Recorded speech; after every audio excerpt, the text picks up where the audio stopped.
Imagine an $18 million Miami mansion, a fleet of Rolls Royces, and a 100-foot yacht all paid for by the federal government. And I'd love kids jumping on my lap. Well, Tom Cruise has found a way to do this through a method of real estate investing known as Section 8. This is exactly how I buy up all the affordable housing in any given area and continue to contribute to the housing crisis. A program created for Americans below the poverty line to get free housing paid for by federal tax dollars. AKA you watching this if you're an American taxpayer. If I didn't enjoy exploiting low-income people in the middle class and the American taxpayer, then who's gonna pay for my 100-foot yacht? Tom Cruise is a bit of a jokester, but in this video, I was lucky enough to fly out to Miami and spend a morning at his estate. Ladies and gentlemen, we are now here with the homie Tom Cruise. How's it going, man? And I'm curious, bro, is that your real name? It is my real name. Really? It's actually Thomas Cruz, but yeah, I go by Tom. Hell yeah. Well, before we get into your journey with real estate investing, I wanted to take a tour of some of the cars, because Sounds good. I heard you got some pretty crazy whips. Yeah, we just took delivery of 3 Rolls Royces. We have a 4th one coming in a couple weeks, another Cullinan, so let's go ahead and check them out. Awesome, let's do it, bro.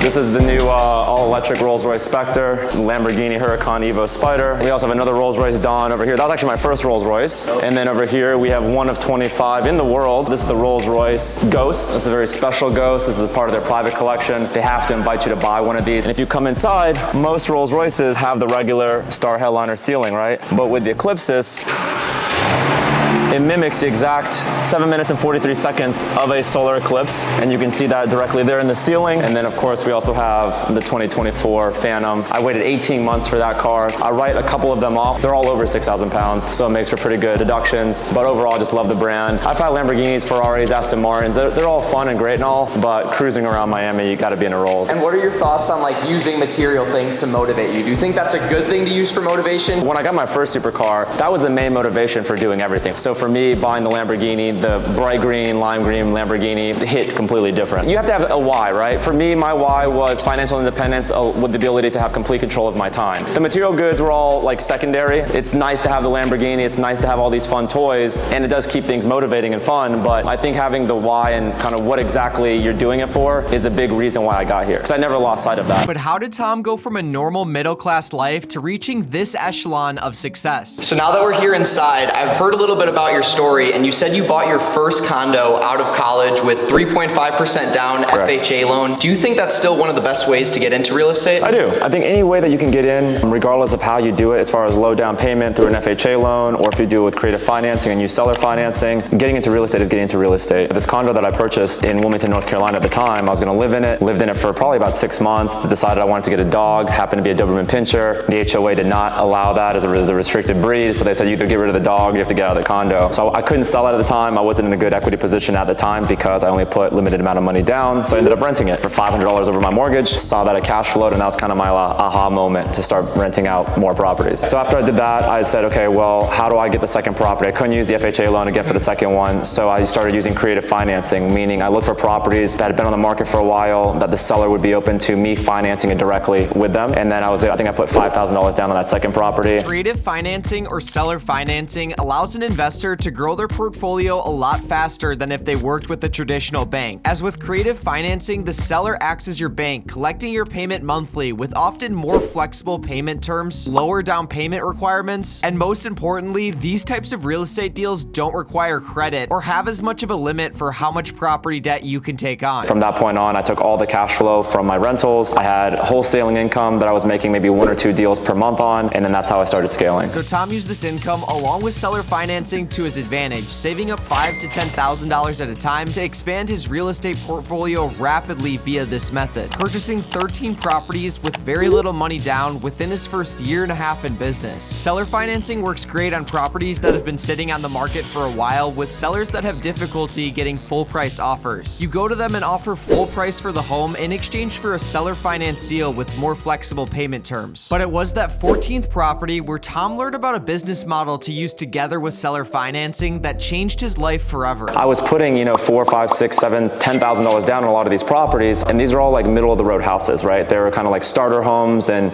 all over Wilmington, North Carolina. I was like, let me see what happens if I just go buy a property for 50 grand or 55 grand. So I went downtown, which was a little bit outside of the range that I was normally buying in, and the property was rented for $1,350 for 55 grand. I couldn't figure out how they were doing it, so I bought it. The day after I closed on the property, they said, hey, look, we got to get you switched over to Section 8 payments. And I was like, what do you mean Section 8 payments? good. Tom had just stumbled across a real estate deal in a bad area of Wilmington, North Carolina that cash flowed heavily due to having a tenant so poor that they qualified for the Section 8 program, where the government can cover up to 100% of your rent along with that EBT lifestyle. You're broke!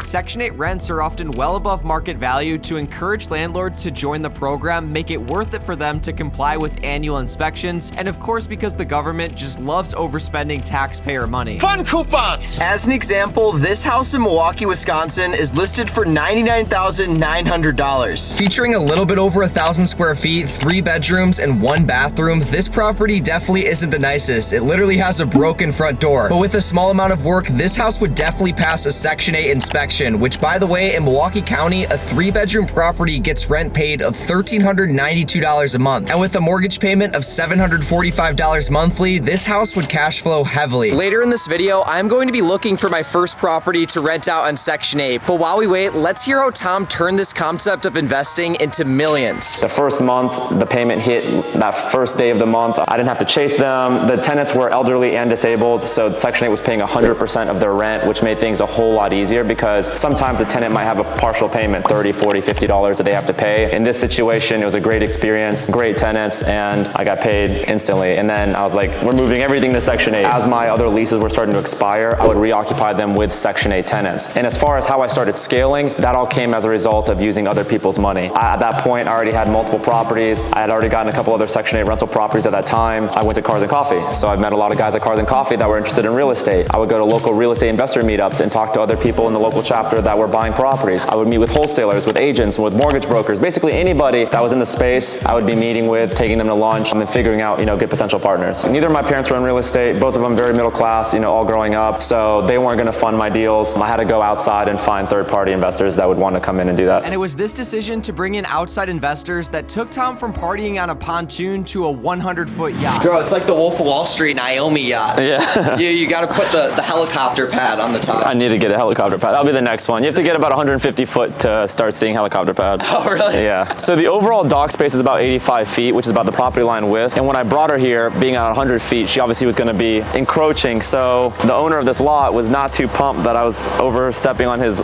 property. So as you can see, my swim platform goes over by, 6 or 7 feet. And they are charging $10,000 per month to rent out his water rights here. No way. Yeah. He started at $15,000. I came back at $10,000. We agreed. So I pay $10,000 per month, $120,000 a year for a few extra feet of encroachment there. Do you have like your own captain, or are you the one driving? No, I have a captain, I have an engineer, and then I also have a full-time deckhand.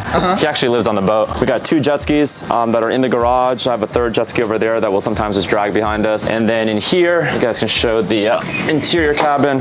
We do have Starlink on board, so your phone might connect to Starlink. She'll sleep about 10 people comfortably. We have crew quarters downstairs. The engines are in there. The actual engines are Rolls-Royce. Shout out to MTU. 2 2,700 horsepower MTU engines propel this boat about 45 knots, 46 knots, which is about 50 miles an hour at top speed, which is not bad seeing as she weighs 250,000 pounds. Up here is where the captain will generally be driving from. And how much does it cost to fill this boat up? If you got to 0 at 2,600 gallons, about $11,000. Just to fill it up? Just to fill it up. And that happens once a month. So a yacht is not a cheap thing to have. It's not a cheap venture. My monthly payment on her, even like I said, with 50% down, is right around $20,000 per month. Insurance is $8,000 per month. Crew is $25,000 per month. $10,000 for the additional dockage. Maintenance and random things that break on a yacht all the time, you can figure another $15,000 to $20,000 per month for. So down here, you've got some bedrooms? Yeah, so we got 4 bedrooms. So this is a full beam master. So you can really take this anywhere. This costs $100,000 a month pretty much? Like between $90,000 and $100,000 a month is what I use to keep her afloat, yeah. What I think is like hella unique about you is not only do you make a lot of money, but you also seem to have like a lot of hobbies. So with Section 8, like how many hours a week would you say you're working? I would say between like property acquisitions, handling my property managers, anywhere from 4 to 6 hours per week. Every Friday I have a 2-hour meeting with my property management team on Zoom. I have 9 full-time property managers across 4 different states. So we get on a Zoom call, we'll talk, figure out exactly what's going on, if there's any major issues, if there's any insurance claims, if there's any police action, anything that I need to be involved with. And then during the week, it's mostly acquisitions. I'm looking for properties, negotiating properties, I'm talking to agents, dealing with all that. But how does the process work for finding Section 8 properties to rent out? One of the biggest things that most new people that are getting into Section 8 have a question about is where do I buy the best properties? How do I choose the best properties? How do I know if it's going to work for Section 8? So me and my team built out a platform that we use ourselves now to acquiring new properties called Section 8 Pro, and I'll show you guys exactly how it works. So first we need to find the most profitable counties in the country. So we pull all the data from Section 8. We estimate monthly cash flow based on the average price of a property there, combine that with current interest rates. From there, we got to go look for the properties. No other software does what we're about to do. So if we want to put $75,000 as the max that you want to pay for a property, and you want to make a minimum of $600 per month in cash flow, you can click on search, and we're going to show you the best properties in the best conditions, in the best locations, that's also going to cash flow the most. So this one right here, for example, or in Texas or Minnesota, you can click this one here in Ohio, $900 per month in cash flow. We already take into consideration the property management fees, taxes, which we pull automatically from the listing, insurance, your down payment. So some of these properties, like I said, with seller financing, let's say you put $3,000 down on this property and you're still paying an 8% interest rate, your monthly cash flow is still $540 per month in the positive. That's only with $3K down. Probably the most viable feature is our crime integration. So if you put up any address in the country here, and then we tell you exactly how much crime is happening there, and it's updates, I think, on a daily level. And now that we know how to find Section 8 properties, I got even more curious what kind of issues can present in this business model. From bad tenants to government regulations. Mail for Sam!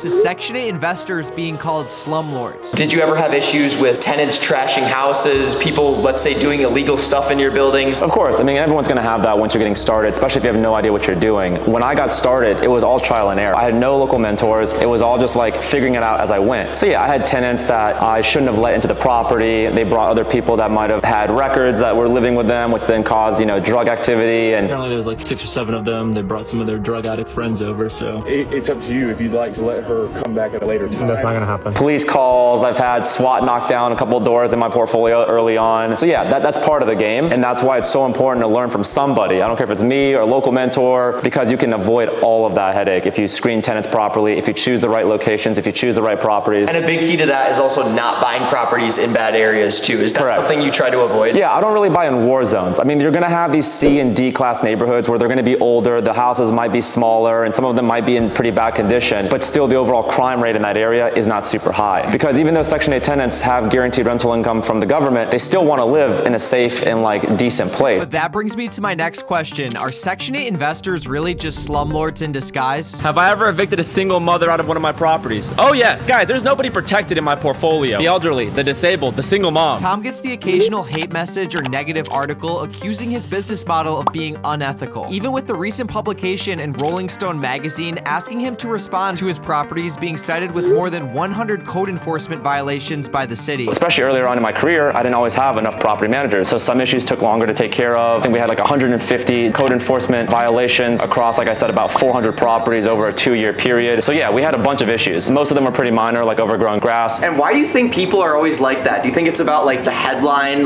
oh, rich real estate investor doesn't? That's exactly what it is. Property? It's the juxtaposition of me being rich with a $20 million house, a $5 million yacht, and $3 million in cars, and they're like, oh, you have tenants living like this. No, at the end of the day, it's an $80,000 property in an area that's still up and coming. The property might be 75 to 90 years old. It's gonna have some inherent issues just because of the age. And of course, there's inspections. The county comes every single year to make sure the property is in good shape. So none of the issues that they ever find are anything significant. And to add to that, he's mentored over 500 students, making a lot of them rich. How many students do you think you've had at this point that you've helped? It's over 500 students. It's a lot of students. I mean, I've been doing it for about 2 years, a year and a half. One of my most successful students, his name is Jackson. He's 26 years old. He's bought over 200 units, mostly with seller financing, because he didn't have a bunch of money to get started, started buying properties, and then started buying portfolios using seller financing. So as I begin looking for my first Section 8 property, I'm probably gonna purchase Tom's training and software, but it is a big commitment, so 5,000 likes on this video will show me there's enough demand for that content to make more videos about it. So drop a like if you guys wanna see more, and I will see you all next week. Peace out.